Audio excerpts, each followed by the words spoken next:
எடுப்போம். இரக்கமும் கிருபையும் தயவு நிறைந்த எங்கள் நல்ல தெய்வமே, உங்களுடைய தியானம் உங்களுடைய சமூகத்திற்கு ஏற்றதாக இருக்கட்டும் சாமி. நாங்கள் தியானிக்கிற தியானம் எங்களை இன்னும் ஒரு படி பரிசுத்தத்தின் மேல் பரிசுத்தம் அடையத்தக்கதாக இந்த இரக்கம் பாராட்டும்.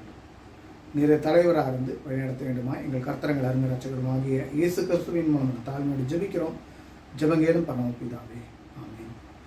இன்று பார்க்கின்ற பாடத்தை நாம் நீங்கள் ஆடியோ வழியாக கேட்பதை விட வீடியோ வழியாக நீங்கள் கேட்டிங்கன்னா பார்த்தீங்கன்னா ரொம்ப யூஸ்ஃபுல்லாக இருக்கும். ஏன் இப்படி சொல்கிறோம் அப்படின்னா, சில வரைபடங்களில் நம்ம கடைசியில் வரைவோம்.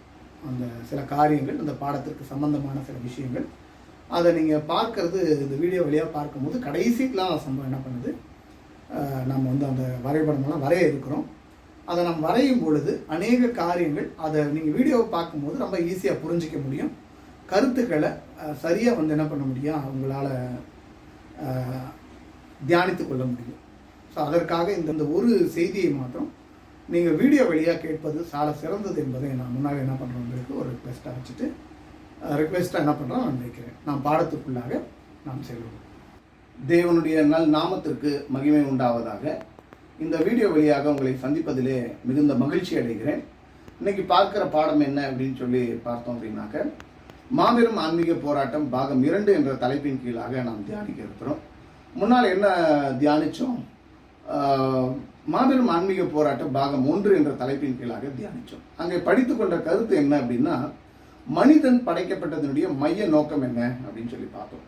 படைக்கப்பட்ட அனைத்து தேவன் படைத்த அனைத்து ஜீவராசிகளோ அல்லது படைக்கப்பட்ட ஒவ்வொன்றுக்கும் ஒரு நோக்கம் இருக்கிறது என்பதை நாம் என்ன பண்ணோம், முன்னால் படித்தோம். அதில் மனிதன் படைக்கப்பட்டதனுடைய மைய நோக்கம் என்ன அப்படின்னு பார்க்கும் பொழுது, மனிதன் எதற்காக படைக்கப்பட்டான் என்றால், மாபெரும் ஆன்மீக யுத்தத்தில் தேவனுக்கும் பிசாசுக்கும் ஒரு மாபெரும் யுத்தம் ஒன்று என்ன பண்ணுகிறது, நடைபெறுகிறது. இந்த யுத்தத்தில், இந்த மாபெரும் ஆன்மீக யுத்தத்தில் யார் நல்லவர்கள் என்பதை சாட்சி பகருகின்ற விதமாக மனிதனை தேவன் என்ன பண்ணார், படைத்தார். அதான் என்ன அப்படின்னாக்க, ஒரு உயர்ந்த நோக்கத்தோடு மனிதனை படைத்தார் அப்படின்னு சொல்லி பார்த்தோம். என்ன அந்த உயர்ந்த நோக்கம், ஒரு ஜட்ஜியாக, ஒரு நீதிபதியாக, தேவன் நல்லவர் என்பதை சாட்சி பகருகின்ற வண்ணமாக, அல்லது தேவனுடைய குணத்தை மனிதன் வெளிக்காட்டுவதற்காக தேவன் என்ன பண்ணார்னா மனிதனை படைத்தார். அப்ப தேவனுடைய குணத்தை வெளிக்காட்டுவதற்கு மனிதன் படைக்கப்பட்டான் அப்படின்னா அங்க சுதந்திரம் கொடுக்கப்பட்டதுன்னு நம்ம புரிஞ்சுக்கணும். ஸோ பெற்றோராகிய ஆதாம் ஏவாள் அந்த சுதந்திரத்தை ஆண்டவர் என்ன பண்ணார், கொடுத்தார். தேவன் நல்லவர் என்பதை அவன் சொல்லலாம், அல்லது பிசாசு அவனுடைய குணம்தான் சரி என்பதை அவன் என்ன பண்ணலாம் சொல்லலாம். அது எவ்வாறு சொல்லணும், தன்னுடைய வார்த்தையின் வழியாக அல்ல, தன்னுடைய வாழ்க்கையின் வழியாக சாட்சியாக வாழணும் என்பதுதான் போன டைம் நம்ம பார்த்தோம். பார்க்கும் பொழுது இந்த மாபெரும் ஆன்மீக யுத்தத்தில் இந்த யுத்தம் எங்கு தொடங்கப்பட்டது அப்படின்னு பார்த்தோம்னா, பரலோகத்தில் தொடங்கப்பட்ட யுத்தமாக இருக்கிறது அப்படின்னு சொல்லி பார்த்தோம். எங்க வசனம், நம்ம அதற்கான வசனத்தை எடுத்தோம் அப்படின்னா, வெளிப்படுத்தல் 12ஆம் அதிகாரத்தில் வசனம் 7 மற்றும் வசனம் 4, ஆதியாகமத்தில் சில வசனங்கள் நாம் என்ன பண்ணோம், போன பாடத்தில் பார்த்த அந்த காரியங்களை நாம் தியானித்தோம். அப்ப அந்த மாபெரும் ஆன்மீக யுத்தத்துல நீங்கள் விரும்பினாலும் விரும்பாவிட்டாலும் இந்த மாபெரும் ஆன்மீக யுத்தத்தில் மனுஷன் என்ன பண்றான்னா கலந்துக்கிறான் அப்படின்னு சொல்லி நம்ம தியானிச்சோம். இந்த பரலோகத்துல இந்த யுத்தம் ஆரம்பிக்கப்படும் பொழுது யார் இந்த யுத்தத்தினுடைய தொடக்கம் யார் அப்படின்னா லூசிபர் என்பதும், அந்த தொடக்கத்தில் வேற யாரெல்லாம் சேர்ந்தான் அப்படின்னு சொல்லி பார்த்தோம்னா, அங்கு பரலோகத்தில் இருக்கின்ற தேவ தூதர்கள்ல 1/3 தேவ தூதர்கள் லூசிபரோடு இணைந்தார்கள் அப்படிங்கிறத நம்ம பார்த்தோம். எங்க வசனம் பார்த்தோம், வெளிப்படுத்தல் 12 வசனம் 3-4 நம்ம என்ன பண்ணோம் தியானிக்கும் பொழுது, அங்கே 1/3 நட்சத்திரங்கள் என்ன பண்ணான்னா அவருடைய வால்ல இருந்து இழுத்து பூமியில தள்ளிச்சு அப்படின்னு சொல்லி பார்க்கிறோம். நட்சத்திரம் என்பது தேவ தூதரை குறிக்கும் என்பதை நாம் போன பாடத்துல தியானமா இருக்கிறது வேதாகமத்தின்படி. இப்ப அதோட ஒட்டி வர இன்னொரு விஷயத்தை நம்ம படிச்சுக்கிறோம். இந்த 1/3 தேவ தூதர்கள் அப்படிங்கிற விஷயத்தை ஏன் எங்க ஆண்டவர் கொடுக்கிறாருன்னா, ஒரு மாபெரும் ஒரு கருத்தை என்ன பண்ணுது வெளிப்படுகிறதை பார்க்க முடியும்.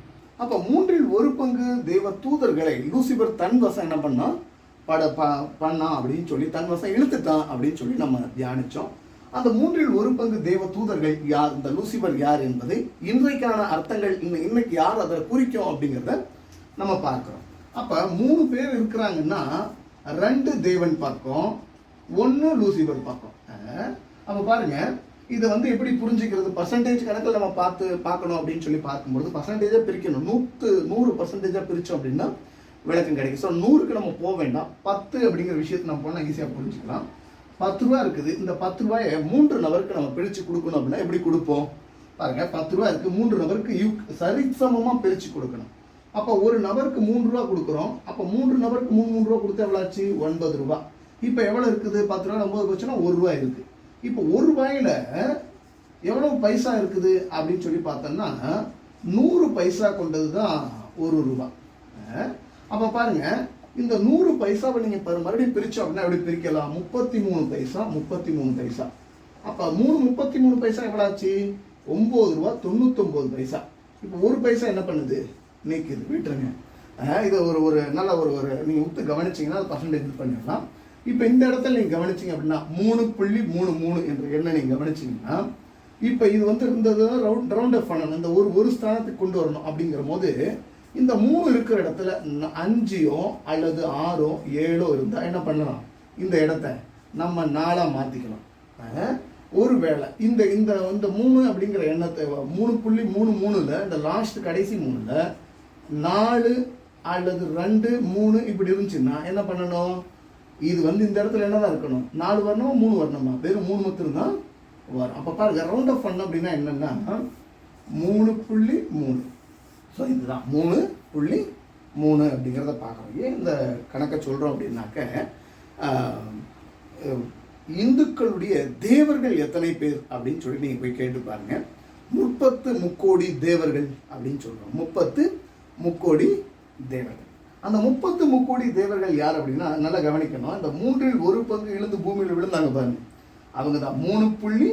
30 முக்கோடி தேவர்கள். எத்தனை கோடி தேவர்கள் வந்து படைத்தார் நம்ம படித்தோம்? பல கோடி தெய்வத்தூதர்கள், கணக்கில்லாத தெய்வத்தூதர்கள். அப்போ 30 முக்கோடி தேவர்கள் படைக்கப்பட்டாங்க. இன்னைக்கு பூமியில் இருக்கின்ற ஆங்காங்க இருக்கின்ற அந்த எந்த சிலையானா இருக்கட்டும், அது மேரி மாதா சிலையாக இருக்கட்டும், அது மாரியம்மா இருக்கட்டும், அது விநாயகராக இருக்கட்டும், அது இயேசு கிறிஸ்துவுக்காக இருக்கட்டும், அல்லது தர்காவில் ஒரு முஸ்லீமில் இருக்கக்கூடிய தர்காவாக இருக்கட்டும், அது எந்த சிலைகளாக இருக்கட்டும், அந்த சிலைகள் எல்லாம் எதை குறிக்கும் அப்படின்னா, ஸோ அந்த லூசிபரை சார்ந்த தேவதூதர்கள் விழுந்தாங்க பாருங்க, அவங்க தான் 30 முக்கோடி தேவர்கள். இவங்ககிட்ட என்ன வல்லம் இருந்துச்சுன்னு பார்த்தோம்? 2 வல்லமையை பார்த்தோம். ஒன்று, முகமாற்றத்தை மாறக்கூடிய தன்மை. இந்த முக மாற்றம் அல்லது அவங்களுடைய உருவத்தன்மையை மாற்றிக்கொள்ளுகிற தன்மையினால என்ன வஞ்சகத்தை வந்து உலகத்தில் ஏற்படுத்துகிறான் அப்படிங்கிறத பார்த்தோம் அப்படின்னா, செத்தவர்களோடு பேசுகின்ற விஷயம் அல்லது மரித்தோர் உயிர்த்தெழுந்த நிலை, இந்த காரியங்கள் எல்லாத்திலையும் ஒரு குழப்பத்தில் என்ன பண்ணுறாங்கன்னா கொண்டு வந்து நிற்பதை பார்க்க முடியும். நம்ம தொடர்ந்து படிக்கின்ற பாடத்தில் இதற்கான டீட்டெயில் என்ன பண்ணுவோம், நாம் படிக்கலாம். 2வது விஷயம் என்ன அப்படின்னா, இந்த 30 முக்கோடி தேவர்கள் விழுந்து போன சிலைகிட்ட போகும்போது நிறையா நபர்கள், நம்முடைய நண்பர்கள் சொல்லுகிறது என்னென்னா, இன்னும் ஏசப்பா கேட்டால் தான் காரியம் நடக்குதா? ஏன் நான் வந்து எங்களுடைய தெய்வத்துக்கிட்ட வணங்கும் போது கூட எனக்கு அநேக காரியங்கள் நடைபெற்றது அப்படின்னு சொல்கிறாங்க. ஸோ அவங்ககிட்ட ஒரு வல்லம் இருந்துச்சுன்னு பார்த்தோம். என்ன வல்லம் அப்படின்னா, ஒரு மண் எடுத்து பொண்ணாகுன்னா ஆகும். அப்போ அவன் வந்து ஏதோ ஒரு காரியத்தை என்ன பண்ணுறான், உலகப்பிரகாரமான ஒரு ஆசீர்வாதங்கள் நீங்கள் கேட்கும்போது அதை லூசிபர் என்ன பண்ண முடியும்? கொடுக்க முடியும். ஆனால் உண்மையாகவே மெய்யான சமாதானம் சந்தோஷம் இருக்குமா அப்படின்னா இருக்காது. நம்ம உலகப்பிரகாரமான ஆசீர்வாதத்தை வாங்கும்போது அந்த மெய்யான சமாதானத்தை அல்லது உலகம் தரக்கூடாத ஒரு சமாதானம் நமக்கு வேணும் அப்படின்னா அது தேவன் மற்றும், அதாவது மெய்யான தேவனால் மட்டுமே அதை என்ன பண்ண முடியும், கொடுக்க முடியும். அப்படிங்கிறத நம்ம வாழ்க்கையில் வாழும்போது அது உணர்கிற ஒரு விஷயமா இருக்கும். அந்த அனுபவத்துக்குள் நாம் வரணும் அப்படின்னு சொல்லிட்டு தேவன் பார்க்கிறார். அப்போ இதுதான் வந்து என்ன பண்ணுன்னா, மாபெரும் ஆன்மீக போராட்டம் அப்படிங்கிற தலைப்பின் கீழாக பாகம் 1 என்ற காரியத்தை நாம் பார்த்தோம். இதோடு ஒட்டி வர இன்னொரு விஷயம் என்ன அப்படின்னு சொல்லி பார்த்தீங்கன்னா, பாகம் 2 நம்ம என்ன பண்ணுறோம், படிக்கிறது. 2 விஷயம் நம்ம என்ன பண்ணுறோம், படிக்கிறது. முதல் விஷயம் என்ன அப்படின்னா, தேவன் நல்லவர் என்று யார் சாட்சி பகிர்ந்திருக்கணும்? மனிதன் வந்து சாட்சி பகிர்ந்திருக்கணும். அப்போ அந்த தேவன் நல்லவர் என்பதை சாட்சி பகிர்ற விஷயம் அப்படிங்கிறத சொல்கிறத இன்னும் கொஞ்சம் மாற்றி சொல்லணும்னா, மனிதன் யாருடைய குணத்தை காட்டியிருக்க வேண்டும்? தேவனுடைய குணத்தை காட்டியிருக்கணும். அப்போ தேவனுடைய குணத்தை காட்ட தவறிய மனிதனுக்கு மீண்டும் ஒரு வாய்ப்பை கொடுக்குறார். இப்போ வா, நீ வந்து என்ன பண்ண, என்னுடைய குணத்தை காட்டுங்கிறார். அதை எப்படி சொல்லணும் அப்படின்னா, ஒருத்தன் ஓட்டப்பந்தயத்தில் ஓடும்போது தோத்துட்டாங்க. தோத்த ஒரு கூட்டத்தை மறுபடியும் கூப்பிட்டு, நீ வாப்பா, நீ பந்தயத்தில் நீ வந்து கலந்துக்கோ அப்படின்னு சொல்லிட்டு ஆண்டவர் என்ன பண்ணுறார், சொல்லுகின்ற விஷயமா இருக்குது. தோத்த நபரை மீண்டும் அந்த பந்தயத்தில் கலக்க வைக்க முடியுமா? கலக்க வைக்கிறதுக்கு முடியாது. ஆனால் அப்படி நீங்கள் அந்த தோத்த நபர் மீண்டும் அந்த பந்தயத்தில் கலந்துக்கணும் அப்படின்னா ஒரு மிகப்பெரிய ஒரு விலை தொகையை நம்ம என்ன பண்ணணும், செலுத்த வேண்டிய காரியம் இருக்கிறது. அந்த தொகை என்ன அப்படின்னா, கிறிஸ்துவனுடைய தியாகம் அல்லது கிறிஸ்து என்ன தொகையை அங்கே செலுத்தினார் என்பதை நாம் பார்க்கிறோம். அந்த ஒரே வரையில் நம்ம சொல்லிடுறோம் தியாகம் அப்படின்னு சொல்லிட்டு. அந்த தியாகத்தினுடைய ஆழம் நீளம் உயரம் என்ன அப்படிங்கிறத படிக்கும் பொழுது நாம் அவர் செய்த தியாகத்திற்கு ஈடு இணை உலகத்தில் எதுவுமே இல்லை என்பதை நாம் புரிந்து கொள்ள முடியும். அதை பாருங்க, மீண்டும் ஒரு வாய்ப்பு என்ன பண்றார், கொடுக்கிறார். இரண்டாவது முறை தேவனுடைய குணத்தை கொடுக்கும்படி ஆண்டவர் செய்யறது. ஏதோ ஆதாம் ஏவாளுக்கு மாத்திரமல்ல, மனுக்குலமாகிய அனைவரும் என்ன பண்றாங்க, இந்த தேவனுடைய குணத்தை காட்ட தவறினார்கள். அந்த தேவனுடைய குணத்தை காட்ட தவறினார்கள் வசனம் எங்க அப்படின்னு சொல்லி பார்த்தோம்னா, ரோமர் 3 வசனம் 23 சொல்லுது பாருங்க. இப்படி சொல்லுது, எல்லோரும் பாவம் செய்து தேவ மகிமை அற்றவர்கள் ஆகி. அப்ப 3:23 இப்படி ஒரு வார்த்தை போறதை நீங்க நல்லா கவனிக்க முடியும். எல்லோரும் பாவம் செய்து, எல்லாரும் பாவம் செய்ததுனால எந்த இதை அற்று போயிட்டாங்களாம். அப்ப தேவனுடைய மகிமை அற்றவர்கள் ஆகி. அப்ப தேவனுடைய மகிமைன்னா என்ன அப்படின்னு பார்த்தோம்னா, வேதம் அதற்கான ஒரு விளக்கம் சொல்லுது. யாத்திரா 33-34 பார்த்தோம்னா மோசே சொல்றார், தேவனே உடைய மகிமையை எனக்கு காண்பித்தருளும் அப்படின்னு சொல்லிட்டு அங்கே சொல்லும் பொழுது ஆண்டவர் அங்கே காட்டுகின்ற விஷயம் என்னன்னா, 34 போய் பார்த்தீங்கன்னா தேவனுடைய குணத்தை என்ன பண்ணுவார். யாத்திரா 34 அதிகாரம் 33 அதிகாரத்தை நீங்க தியானிச்சு பாருங்க. தேவனுடைய குணத்தை அங்கே என்ன பண்ணுவார் சொல்லுகின்ற விஷயத்தை பார்க்கலாம். அப்ப தேவனுடைய குணத்தை எல்லாரும் இழந்துட்டாங்கப்பா, மீண்டும் தேவனுடைய குணத்தை பெற்றுக்கொள்ளத்தக்கதாக, அல்லது ஆதி பெற்றோராகிய ஆதாம் ஏவாள் ஏதோ இந்த பூமியை இழந்தாங்க என்பதல்ல, ரட்சிப்பை இழந்தாங்க என்பதல்ல. ரட்சிப்புல இன்னொரு விஷயம், அதான் இழந்து போனதை தேடவும் ரட்சிக்கவுமே மனுஷகுமாரன் வர்றார். அப்ப மனுஷன் எதெல்லாம் இழந்தான் அப்படின்னு பார்த்தோம்னா, ஏதோ பூமியை மாத்திரம் இழக்கல, தேவனுடைய குணத்தை அல்லது தேவனுடைய சாயலை என்ன பண்ணா இழந்தான் அப்படிங்கிறத பார்க்கறோம். அப்ப இழந்து போன அந்த தேவனுடைய குணத்தை பெற்றுத் தருவதற்காக கிறிஸ்து என்ன விலைக்கரையம் கொடுக்க வேண்டும் என்ற காரியத்தை நாம் படிக்கிறோம். அந்த முதல் பாயிண்ட்ல என்ன பண்றோம், படிக்கிறோம். மனுஷன் தேவனுடைய குணத்தை இழந்துட்டான் அல்லது பாவம் செஞ்சுட்டான், குற்றவாளி என்ன பண்ணிட்டான் அங்க இருக்கிறான். ஒரு குற்றத்தை செய்யும்படி ஒரு தூண்டுதல் நிமித்தம் ஒரு பாவத்தை என்ன பண்ணிட்டான் செஞ்சுட்டான். கிறிஸ்துவனுடைய தியாகத்தை இந்த இடத்துல பார்க்கல நீங்க, குற்றவாளியை குற்றமற்றவனாக விடார் அப்படின்னு ஒரு வார்த்தை பைபிள்ல வரும். எங்க இந்த வசனம் வருது அப்படின்னா, யாத்திரா 34 வசனம் 7 என்னாகும் 14 வசனம் 17 நீங்க போய் வாசி பார்த்தீங்கன்னா, குற்றவாளியை அவர் குற்றமற்றவராக விடார். அப்ப குற்றவாளி அப்படியே குற்றம் செஞ்சுட்டாங்க அப்படியே விட்டுறணும் அப்படிங்கிறதுல, அந்த குற்றத்தை நீக்குவதற்காக கிறிஸ்து என்னென்னலாம் செய்யறார் அப்படிங்கிற விஷயத்தை தான் இன்றைக்கு நாம் சொல்லுகின்ற சுவிசேஷம் அப்படின்னு சொல்லிட்டு பார்க்கிறோம். அப்போ ஒரு குற்றவாளியை ஒரு குற்றத்திலிருந்து அவனை மீட்டெடுப்பதற்காக கிறிஸ்து என்னென்ன வேலையெல்லாம் செய்கிறாரோ அந்த வேலைக்கு பேர் தான் சுவிசேஷம் அல்லது நற்செய்தி. அப்ப என்ன நற்செய்தி, நான் குற்றவாளியா இருக்கிறேன், என்னை இந்த குற்றவாளியை நிரபராதியாக அல்லது நீதிமானாக மாற்றுவதற்கு கிறிஸ்து என்னென்ன காரியங்கள் எல்லாம் செய்கிறார் என்பதை நாம் புரிந்து கொள்ள வேண்டிய விஷயம் தான் சுவிசேஷம் அப்படிங்கிறத பார்க்கிறோம். இரண்டாவது பாயிண்ட் என்ன அப்படின்னாக்க, ரோமர் 1 அதிகாரம் வசனம் 19 நம்ம வாசித்தோம் அப்படின்னாக்க அங்க ஒரு கருத்து வருது பாருங்க. ரோமர் 1 வசனம் 19 நாம் வாசிக்கிறோம். தேவனை குறித்து அறியப்படுவது அவர்களுக்குள்ளே வெளிப்பட்டிருக்கிறது. அப்ப தேவனை குறித்து அறியப்படுவது யாருக்குள்ள வெளிப்பட்டிருக்குது, அவர்களுக்குள்ளே என்ற நபர். அந்த நபர் யாரை குறிக்கும், மனுக்குலமாகிய அனைவருக்குள்ளும் அது என்ன பண்றார் வெளிப்படுத்திருக்கிறார். யார் வெளிப்படுத்தினார், தேவனே அதை அவர்களுக்கு வெளிப்படுத்தி இருக்கிறார். அப்ப யார் தான் வெளிப்படுத்துறார், தேவன். தேவன் எப்படி வெளிப்படுத்துகிறார் என்ற கருத்துக்கு நாம் வருவோமானால், எப்படி என்றால் காணப்படாதவைகளாகிய அவருடைய நித்திய வல்லமை தேவத்துவம் என்பவைகள், காணப்படாத அவருடைய நித்திய வல்லமை தேவத்துவம் என்பவைகள். அடுத்த வார்த்தை சொல்லுது, உண்டாக்கப்பட்டிருக்கிறவைகளினாலே உலகம் உண்டானது முதற்கொண்டு தெளிவாய் காணப்படும். என்ன தெளிவாய் காணப்படும் அப்படின்னா, அந்த ஆண்டவர் தேவன், அந்த வசனம் 19 சொல்லப்படுதுல, தேவனை குறித்து அறியப்படுவது அவர்களுக்கு வெளிப்படுத்திருக்கிறது. எப்படி வெளிப்படுத்திருக்கிறாரு, உலகம் எப்ப வெளிப்படுத்தினார் அப்படின்னா, உலகம் உண்டானது முதற்கொண்டு வெளிப்படுத்திருக்கிறார். எப்படி வெளிப்படுத்திருக்கிறார், அங்க வார்த்தை வருது, உலகம் உண்டாக்கப்பட்டிருக்கிறவைகளினாலே. வசனம் 20 சொல்லுது உண்டாக்கப்பட்டிருக்க. அப்ப படைக்கப்பட்டவையிலிருந்து தேவன் யார் என்பதை அறிகிற விஷயத்தை சொல்லப்படுறதை நம்ம பார்க்கிறோம். தெளிவாய் காணப்படும், ஆதலால் அவர்கள் போக்கு சொல்ல இடமில்லை. அங்க வசனம் 20 ஒரு வார்த்தை வருது, தேவத்துவம் அப்படிங்கிற ஒரு வார்த்தை. அந்த தேவத்துவம் என்ற வார்த்தையுடைய அர்த்தம் என்ன அப்படின்னா, கடவுளுடைய தலைமைத்துவம் அப்படின்னு சொல்லிட்டு பார்க்குறோம். அந்த தலைமைத்துவத்துல என்னென்ன விஷயங்கள்லாம் இருக்குது அப்படின்னு பார்த்தோம்னா, அவருடைய நித்திய வல்லமை என்ன பண்ணும் நமக்கு தெளிவாய் புலப்படும் அப்படிங்கிறது அங்கே சொல்லப்படுறத பார்க்குறோம். தேவத்துவம் என்ற பாடம் வரும்போது என்ன பண்ணணும், நம்ம இன்னும் சற்று நாம் தியானிப்போம். இங்க சொல்றாரு என்ன, வசனம் 19-20 சொல்லுது, தேவனை குறித்து அறியப்படுவது அவர்களுக்குள்ளே வெளிப்பட்டிருக்கிறது, அவர்களுக்குள்ளே அப்படிங்கிறது மனுக்குலத்திற்கு வெளிப்படுத்தியிருக்கிறது. யார் வெளிப்படுத்தியிருக்கிறார், தேவனே வெளிப்படுத்தியிருக்கிறார். எப்படி வெளிப்படுத்தியிருக்கிறார், படைக்கப்பட்ட ஒவ்வொரு படைப்பிலும் கடவுளை பற்றி என்ன பண்ணுது விஷயங்கள் இருக்கிறது அப்படின்னு சொல்றார். ரெண்டாவது, எப்ப வெளிப்படுத்தினார்? உலகம் எப்போ உண்டாக்கப்பட்டதோ அப்ப இருந்து தெளிவா கடவுள் இருக்கிறார் என்ற விஷயத்தை என்ன பண்றார்? காட்டுறார். அப்ப படைக்கப்பட்ட ஒவ்வொரு பொருளும் தேவனை பற்றி சாட்சி பகிர்கிறது என்பதை நாம் புரிஞ்சுக்கணும். அப்ப பாருங்க, படைக்கப்பட்ட ஒவ்வொரு ஜீவராசியும் ஏதோ ஒரு விஷயத்தை கடவுளை பற்றின அன்போ அல்லது கடவுளை பற்றிய ஒரு வெளிப்பாடு என்ன பண்ணுது காட்டுகிறதை நாம் பார்க்க முடியும். ரெண்டு விஷயத்தை நம்ம அதில் பார்க்கலாம். வேதமும் இயற்கையும் தேவனுடைய அன்பை வெளிப்படுத்தும் என்பதை நாம் புரிஞ்சுக்கணும். இந்த தேவனுடைய அன்பை நீங்க பார்க்கணுமா, இந்த வேதத்துல முகமுகமா நீங்க பார்க்கலாங்க. ரெண்டாவது விஷயம், வேதம் இல்லாத நபர்களுக்கு இயற்கையில் அவருடைய அன்பு என்ன பண்ண முடியும், பார்க்க முடியும் என்பதை நாம் பார்க்கலாம். சரி, அப்ப உலகம் உண்டானது முதற்கொண்டு தெளிவாய் காணப்படும், அதனால் அவர்கள் போக்கு சொல்ல இடமில்லை. வசனம் 21 சொல்றாரு, அவர்கள் தேவனை அறிந்தும். எப்படி அறிஞ்சாங்க? படைக்கப்பட்ட பொருள்களிலிருந்து, படைக்கப்பட்டவையிலிருந்து, அவர்கள் செய்கின்ற ஒவ்வொரு காரியத்திலிருந்து தேவன் என்ன பண்றாங்க?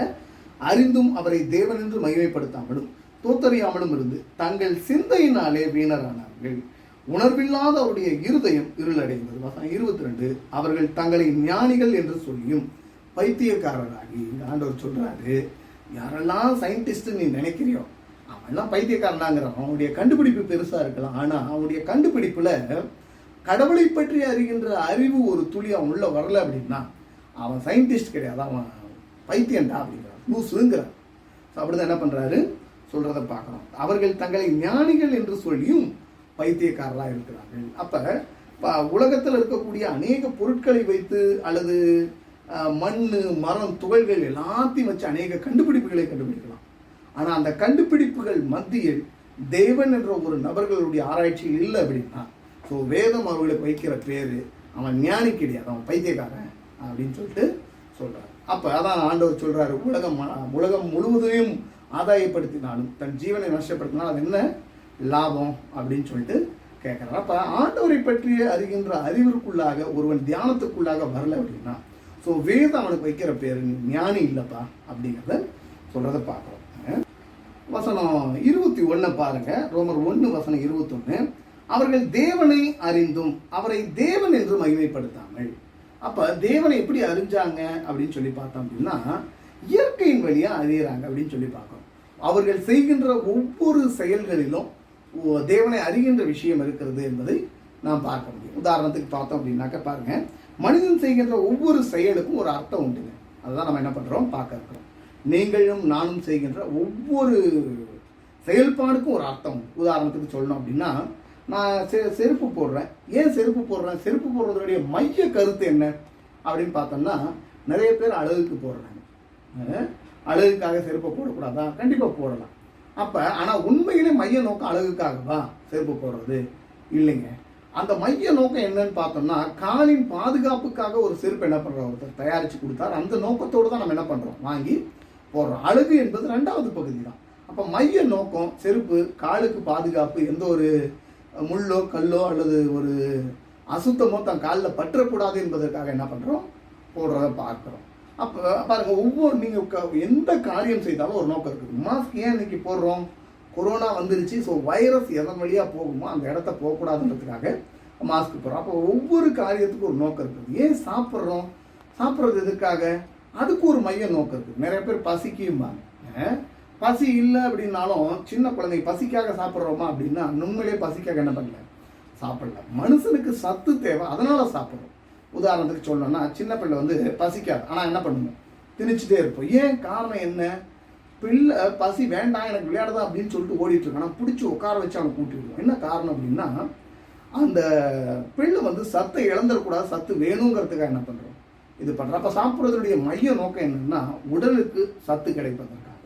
ஸோ அது மாதிரி ஒவ்வொன்றுக்கும் ஒரு காரியங்கள், ஒரு நோக்கம் இருக்கிறது. நாம் செய்கின்ற எந்த செயலாக, ஒரு ட்ரெஸ் போடுறதா இருக்கட்டும், ஒரு வாட்ச் கட்டுறதா இருக்கட்டும், எந்த விஷயத்துக்கும் ஒரு நோக்கம் ஒன்று இருக்கிறது என்பதை நம்ம என்ன பண்ணணும், புரிஞ்சுக்கணும். இப்போ கேள்வி என்ன அப்படின்னாக்க, நாம் செய்கின்ற ஒரு செயல்பாடில் ஒரு சின்ன விஷயத்தை 2வது பாயிண்ட்ல நம்ம என்ன பண்ணுறோம் பார்க்குறோம். அதாவது தேவன் அவர்களுக்கு அவரை பற்றி வெளிப்பாடு வெளிப்படுத்தி இருக்கிறாருன்னு சொல்கிறோம். எப்படியெல்லாம் வெளிப்படுத்துகிறார் அப்படிங்கிற ஒரு சின்ன விஷயத்தை என்ன பண்ணுறோம், தியானிக்கிறோம். அந்த சின்ன விஷயத்திற்குள்ளாக கிறிஸ்து மீண்டும் ஒரு அவருடைய குணத்தை காட்டும்படி ஒரு வாய்ப்பினை கொடுக்கிறார் பாருங்க. அந்த விஷயமும் இதோடு என்ன பண்ணும், இணைந்து வருகின்ற விஷயத்தை நாம் தியானிக்க முடியும். என்ன அந்த விஷயம் அப்படின்னா, கேள்வியோடு நம்ம ஆரம்பிப்போம். என்ன கேள்வி அப்படின்னா, நம்ம துணி போடுறதுக்கு ஒரு நோக்கம் இருக்குது, சாப்பிட்றதுக்கு ஒரு நோக்கம் இருக்குது, செருப்பு போடுறதுக்கு ஒரு நோக்கம் இருக்குங்க. அதே போல் அநேக மனிதர்களை பார்த்தோம் அப்படின்னா, அது இந்துக்களாக இருக்கட்டும், இஸ்லாமியராக இருக்கட்டும், ஒவ்வொரு காரியத்திலும் ஒரு காரியத்தை உள்ளடக்கி தான் அவங்க செய்கிறாங்க, ஒரு நோக்கத்தை வச்சு தான் செய்கிறாங்க. அதில் இந்து சகோதரர்கள் மாத்திரம் என்ன பண்ணுறோம், இன்றைக்கி என்ன லைட்டாக என்ன பண்ணுறோம் பார்க்குறோம். நம்ம வந்து பட்டடிப்பாங்க, இந்து சகோதரர்கள் பார்த்தோம் அப்படின்னாக்க பட்டடிப்பாங்க. பட்டடிக்கும் போது சிவப்பொட்டு வைக்கிறாங்க. பொட்டு வைப்பதனுடைய நோக்கம் என்ன? அல்லது சந்தனம் போடுறோம், சந்தனத்தை இது பண்ணும்போது சென்டரில் சிவப்பொட்டு வைக்கிறோம். நோக்கம் என்ன? காரணம் என்ன? என்ன காரணத்துக்காக வைக்கிறோம்? நாமம் போடுறாங்க. அந்த நாமம் போடும் பொழுது கூட அங்கே நீங்கள் பார்த்தீங்க அப்படின்னாக்க அந்த சென்டரில் வந்து சிவப்பொட்டு தான் வைப்பாங்க. என்ன காரணம்? வந்து பெண்கள் பொட்டு வைக்கிறது என்னத்துக்கு அப்படின்னு சொல்லி கேட்டோம்னா, அவங்க வந்து மங்களகரமாக இருக்கணும் அப்படிங்கிற விஷயத்துக்காக வைக்கிறேன் அப்படின்னு சொல்லலாம். ஆண்கள் பொட்டு வைக்கிறது, அதிலும் பட்டடிச்சாலும் சிவப்பொட்டு, சந்தனம் வச்சாலும் சிவப்பொட்டு, நாமம் போட்டாலும் சிவப்பொட்டு. என்ன காரணம்? இந்த பொட்டு வைக்கிறதுக்கான காரணம் தெரியுமா? இது இந்து சகோதரரிடம் கேட்கின்ற ஒரு கேள்வியாக இருக்குது. அப்போ வைக்கிறதுக்கு ஒரு நல்ல நோக்கம் இருக்குது. அந்த நோக்கத்தை மறந்துட்டு கொஞ்சம் மாற்றி நான் கேட்குறேன். கிறிஸ்தவர்களாகிய நீங்களும் நானும் ஏன் வந்து பொட்டு வைக்கிறது? பெண்கள் ஏன் பொட்டு வைக்கிறது? காரணம் கேட்டோம் அப்படின்னா, நம்ம அது மேற்போக்காக சொல்கிறோம். அந்த பதிலெல்லாம் உண்மையிலே திருப்திகரமாக இருக்குது அப்படின்னா நிச்சயமாக என்ன பண்ண திருப்திகரம் இல்லை. ஏன் இந்து சகோதரியை பார்த்தோம் அப்படின்னா பொட்டு வைக்கிறாங்க. காரணம் என்னன்னா அங்கேயும் தெரியல. கிறிஸ்தவர்கள் ஏன் பொட்டு வைக்கல? இங்கே என்ன பண்ணுறாங்கன்னா ஆண்டவருடைய முத்திரையை போடுறது அப்படி இப்படின்னு சொல்கிறாங்களே தவிர்த்து ஒரு வேதத்தின் அடிப்படையில் அந்த கருத்தை கொண்டு வருவோமா? நிச்சயம் என்ன பண்ணுறதில்ல பார்க்க. ஸோ இந்த ரெண்டு விஷயத்துக்கும் ஒரே சம்பவம் என்ன பண்ணுறோம், நான் பார்க்க இருக்கிறோம். இது ஒரு கதை சம்பவத்தில் நான் சொல்லி முடிச்சிடறேன். இதனுடைய டீட்டெயில்ஸ் என்ன பண்ணோம்னா, அந்த 60 பாடங்கள் படிக்கும் பொழுது தொடர்ந்து என்ன பண்ணுறோம், பாகம் 1 பாகம் 2 இது இணைந்து தான் என்ன பண்ணுறோம், அந்த 60 பாடங்களை நான் படிக்கிறேன். ஒரு கற்பனை கதை தான். இந்த கற்பனை கதையினுடைய காரியங்கள் பார்த்தீங்கன்னா சில நியாயமான காரியங்களை உள்ளடக்கி நான் என்ன பண்ணுவேன் பேசுவேன். அதை நீங்கள் நல்லா கவனிக்கணும். ரோமர் 6:23 ஒரு வசனம் நான் வாசிக்கிறோம். என்ன வசனம் அப்படின்னு சொல்லி பார்த்தோன்னா, பாவத்தின் சம்பளம் மரணம். இந்த ஒரு வசனத்திற்கான தியானம் தான் லைட்டாக என்ன பண்ணுறோம் பார்க்கலாம். அப்போ பாவத்தின் சம்பளம் மரணம் அப்படின்னா, நம்ம ஒரு இடத்துக்கு வேலைக்கு போகிறோம் அப்படின்னாக்க அந்த நாள் முழுவதும் நாம் வேலை பார்ப்பதற்காக ஒரு கூலி என்ன பண்ணுது கிடைக்கப்படுறதை நம்ம பார்க்குறோம். அது நீங்கள் போகிற வேலை எந்த வேலையில் போகிறீங்களோ அதை பொறுத்து கூலி என்ன பண்ணுது கிடைக்கிறது. ஒரு வேளை காலையில் ஒருத்தன் 9 மணிக்கு ஒருத்தன் போகிறான்னு வச்சுக்கோங்களேன். அந்த 9 மணிக்கு அவன் போயிட்டு சாயந்தரம் 8 மணி வரைக்கும் பார்த்தானா ஒரு கூலி கிடைக்கும். ஒருத்தன் 12 மணிக்கு மேலே போனான்னா அந்த கூலியினுடைய அளவு என்ன பண்ணும், குறையும். ஏதை சொல்கிறேன் அப்படிங்கிறதுக்கான ஒரு காரணம் இருக்கிறது. அதை என்ன சொல்ல வரேன், ஒருத்தர் காலையிலேயே போய் வேலையை பார்த்து சாயந்தரம் வேலையை பார்த்தான் அப்படின்னாக்க அவனுக்கு கிடைக்கிற கூலி கூடுதலாக கொடுக்குறாங்க. ஒருத்தர் 12 மணிக்கு மேலே போயிட்டு ஒரு 4 மணிக்கு ரிட்டர்ன் ஆகிட்டான் அப்படின்னா அவனுக்கு கூலி என்ன பண்ணுது, குறைவாக கொடுக்கப்படுறத பார்க்க. அப்போ ஒவ்வொரு வேலையை நீங்கள் செய்யும் போது ஒரு கூலி இருக்குது. ஆனால் இங்கே ஆண்டவர் பொதுவாக சொல்கிறாரு, பாவங்கிற ஒரு வேலையை செஞ்ச அப்படின்னா நீ என்ன பண்ணுவோம் அப்படின்னா உனக்கு கூலி என்னப்பா அப்படின்னா சம்பளமே மரணங்கிற சம்பளம் தான்ப்பா அப்படின்னு சொல்கிறத பார்க்க முடியாது. அப்போ பாவத்தின் சம்பளம் மரணம் அப்படிங்கிற வசனத்துடைய காரியங்கள் தான் நம்ம தொடர்ந்து என்ன பண்ணுறோம் பார்க்க இருக்கிறோம். உதாரணத்துக்கு சொல்லணும் அப்படின்னா இன்னொரு கேள்வி என்ன பண்ணுது எழுப்புகிறது. என்ன கேள்வி அப்படின்னா, எது பாவம், பாவம் என்றால் என்ன, அது தெரியாமல் என்ன பண்ணுறோம் பார்க்கணும். அப்போ பாவம்னா என்ன நீங்கள் பாருங்கள். பாவம் என்பது எதெல்லாம் அடங்கும் அப்படிங்கிற ஒரு லிஸ்ட்டு போட்டுங்கன்னா நம்ம மனசாட்சியே சொல்லும் எல்லா விஷயத்தையும். அடுத்தவன் பொருளுக்கு ஆசைப்படுறது பாவம், திருடுறது பாவம், பொய் சொல்கிறது பாவம், விக்கிரக ஆராதனை செய்கிறது பாவம், ஆண்டவருடைய நேரத்தை திருடுறது பாவம். இப்படி அநேக காரியங்கள் நம்ம என்ன பண்ணலாம் உள்ளடக்கலாம். இந்த விஷயத்தை கொஞ்சம் மாற்றி சொல்லணும் அப்படின்னா வேதத்தின் அடிப்படையில் நம்ம புரிஞ்சுக்கணும் அப்படின்னா 1 யோவான் 3:4 சொல்லுது, நியாயப்பிரமாணத்தை மீறுவதே பாவம். அப்போ நியாயப்பிரமாணத்தை மீறணும் அப்படின்னா அல்லது தேவனுடைய வார்த்தையை அல்லது தேவனுடைய குணத்தை காட்ட நான் மீறும் பொழுது அது பாவமாய் மாறுகிறது அப்படிங்கிறத நாம் புரிஞ்சிக்க வேண்டிய ஒரு உண்மையாக இருக்கு. இப்போ இந்த பாவங்கிற லிஸ்ட்டில் வைக்கும் போது நியாயப்பிரமாணத்தை நம்ம மீறிட்டோம் அப்படின்னா பாவம் நம்ம என்ன பண்ணுறோம் புரிஞ்சுக்கிறோம். அப்போ நியாயப்பிரமாணத்தை நம்ம மீறுறோம் பாருங்கள். இந்த நியாயப்பிரமாணத்தில் நம்ம மனசில் இருக்கிற ஒரு தப்பிதமான ஒரு கணக்கு ஒன்று இருக்குது. இந்த நியாயப்பிரமாணத்தை மீறினா ஆண்டவர் வந்து பதில் அடி வந்து கம்மியாக இருக்கும், இந்த நியாயப்பிரமாணத்தை மீறினா ஆண்டவருடைய இது சம்பளம் வந்து கம்மியாக இருக்கும் அப்படின்னு பார்க்கலாம். சொல்ல உங்களுக்கு புரிதுங்களா? அதாவது தேவனுடைய நியாயப்பிரமாணத்தை மீறும் பொழுது ஒவ்வொரு நியாயப்பிரமாணத்துக்கும் ஒரு ஆவரேஜ் நம்ம வச்சிருக்கிறோம். உதாரணத்துக்கு சொல்லணும்னா ஒருத்தனை கத்தி எடுத்து குத்திட்டோன்னு வச்சுக்கோங்களேன், அது செஞ்சிட்டோம் அப்படின்னா தண்டனை, மிகப்பெரிய தண்டனை ஆண்டவர் கொடுத்துருவாரு. அல்லது விபச்சாரத்தில் போயிட்டால் மிகப்பெரிய தண்டனை இருக்குது. அடுத்தவனுடைய சொத்தை ஏமாற்றி அவனுடைய நம்ம அபகரிச்சுட்டோம், அது ஐயோ ஆண்டவர் அவ்வளோதான் மிகப்பெரிய தண்டனை இருக்குங்கிறோம். ஒன்றும் இல்லைங்க, சாதாரண விஷயம். பொய் சொன்ன ஆண்டவருடைய தண்டனை என்ன பாருங்க. நீங்கள் சிந்திச்சு பாருங்க. நம்ம பொய்யை அளவு, பொய்ங்கிற அளவு கம்மியாகவும் மற்ற பிரமாணத்திற்கு வித்தியாசமாக என்ன பண்ணுறோம், கணக்கிடுறதை பார்க்குறோம். இதுதான் இயேசு கிறிஸ்து ஒரு ஊமையை காரியத்தை ஒன்று சொல்லுவார். அது இதோடு ஒப்பிட்டு பேசுறதுலேயும் கரெக்டாக தான் இருக்கும். என்ன அந்த ஊமை அப்படின்னு பார்த்தோம்னா, ஒருத்தன் வேலைக்கு காலையில் 9 மணிக்கு போகிறான், ஒரு மறுபடியும் என்ன பண்ணுறான் 12 மணிக்கு ஒருத்தன் தீக்கடையில் சும்மா இருக்கிறான், அவனையும் கொண்டு போய் சேர்த்துறாரு. நல்ல விஷயத்துக்கு வராரு ஆண்டவர்.